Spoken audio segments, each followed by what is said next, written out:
Dalawang bestseller na scooter sa underbone category sa Philippine market ang naglabas na naman ng bagong design update this 2026. Sobrang benta ngayon sa market ng dalawang unit model na to at minsan ay ubos na ang stock sa kasa. May mga issues pa na wala daw stock kapag cash ang bibilin mo. Pero pag installment, biglang nagkakaroon ng stock. Ganyang kaganda ang unit na yan, pinag-aagawan. Pero ngayon nag-update ulit si Yamaha ng design nilang dalawa. At pag-uusapan natin ngayon ang full specs ng new Yamaha Aerox 2026 V3 Ultimate Version 75th year at ang new Yamaha Neo S NMAX TechMax 2026 25th Anniversary Edition. Full specification at possible price kapag nilabas yung ganitong kulay sa Philippine market.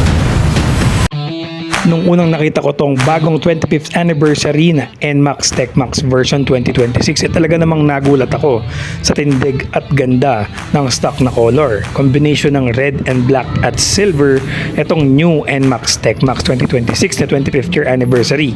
Napakaangas ng dating at yung kanyang matte black talaga namang napakaganda at standout na standout. Plus yung maganda niyang specs, napasok sa premium scooter category.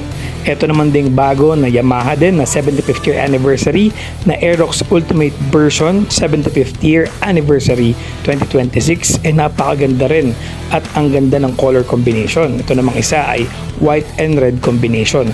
Parehas po nag-standout ang specs nitong dalawang to ng Aerox at NMAX dito sa bago nilang version na 25th year anniversary at itong 75th year anniversary ng Aerox dahil nga sa napakagandang specs nitong dalawa walang tapon panigurado. Magsimula sa braking power, sa engine performance at syempre sa design at looks nitong dalawang Yamaha scooter. Check natin ang basic specs ni Yamaha scooter Aerox 2026 Ultimate version at isunod na rin natin ang NMAX TechMax 2026 25th year anniversary edition. Simulan natin kay Aerox V3 Ultimate version na may performance damper built-in, traction control system, meron power socket na for charging port, drive modes or YECBT, shift changing dyan sa kanyang button, turbo Y shift, Y connect, at yung kanyang Google navigation when it comes to infotainment dyan sa kanyang TFT display, emergency stop signal. Yan yung kanyang mga top features, included yung kanyang performance damper na built-in for performance riding. So syempre ABS din ito at may traction control. And for the engine performance, meron tayong 155cc displacement, liquid cooled na rin ito kaya perfect for long ride. Single overhead camshaft, 4-stroke 4 valves with variable valve actuator or VVA. For the maximum power, meron nitong 15.2 HP at 8,000 RPM at maximum torque na 14.2 Nm. Samantala itong bagong NMAX Neo S TechMax 25th year anniversary at 2026 version ay meron din magandang features tulad ng T-riding modes, yung kanyang brass or gold tone mags or wheels, meron itong downshift or Y-shift, YECBT transmission, at yung kanyang Garmin navigation or phone connectivity, turbo Y-shift, and smart keyless system. Same din po yan dito sa version ni Aerox and meron din itong USB charging port, traction control system at dual channel ABS for braking power. Sa engine performance niya, meron din tayong 155cc displacement. Same din sila na liquid cooled at single overhead camshaft, 4-stroke at 4 valves din with VVA or variable valve actuator. Max power, same din 15.2 horsepower at 8,000 RPM at 14.2 Nm at 6,500 RPM. Meron itong auto start and stop system, SMG starter, at when it comes to seat height, merong 770mm itong NMAX TechMax na 25th year anniversary. Samantalang si Aerox ay merong 790mm na seat height. So medyo mataas ng konti sa seat height si Aerox na Ultimate version.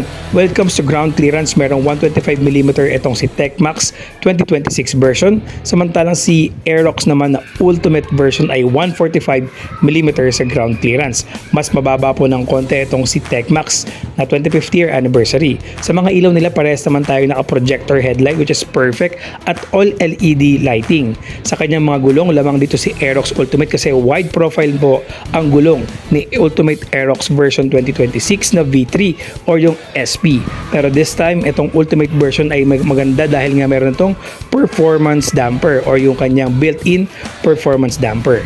Fuel capacity, meron tayong 5.5 liters dito kay Aerox Ultimate version, at kay NMAX TechMax naman is 7.1 liters ang fuel capacity.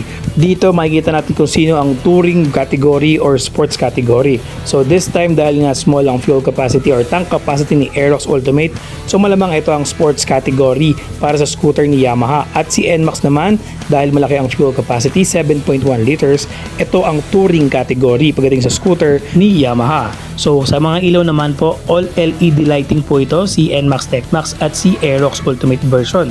Parehas po silang naka-projector headlight at all LED headlight and taillight, pati ang kanilang mga built-in na signal light. So kung titignan natin at beginner ka sa pagdating sa scooter ni Yamaha at yung mga nakagamit na before ng Aerox at Yamaha, itong nirelease nilang bago ngayon na Aerox at NMAX ay halos parehas lang ng engine performance. Same ng power, same ng torque, same ng displacement, pati bore and stroke. So nagkakatalo lang sa features at yung design. Lalo na itong bagong 25th year anniversary ni NMAX TechMax. Napakaganda at sleek ng itsura, yung upuan, perfect combination ng black, red, and silver, and of course with specs pa na napakaganda like ABS, traction control, phone connectivity, Garmin navigation, at yung iba pang mga perfect specs like dual channel ABS. When it comes to fuel consumption, 45 kilometers per liter po parehas itong si TechMax at si Aerox Ultimate version. So again, mas maganda po ang fuel capacity netong NMAX TechMax with 7.1 liters compare kay Aerox na sports category na 5.5 liters lang. Pero mas maangas kasi ang itsura ni Aerox dahil nga sports ito, at ito naman si NMAX ay touring version. Itong dalawang unit model na to na bagong-bago ng Yamaha na Aerox at NMAX na 25th year anniversary at 75th year anniversary ay available na po sa Indonesia or sa ibang parte ng Asia. So except sa Philippines, iniintay natin lumabas yung ganitong version sa Pilipinas dahil nga available na po ito sa Indonesia at ibang part ng Asia. So magkano ba ang price or SRP nito pag dumating sa Pilipinas? Ang possible SRP niyan ay nasa 160,000 to 170,000 pesos. Yan po ang bagong scooter update from Vlog ni Kosa.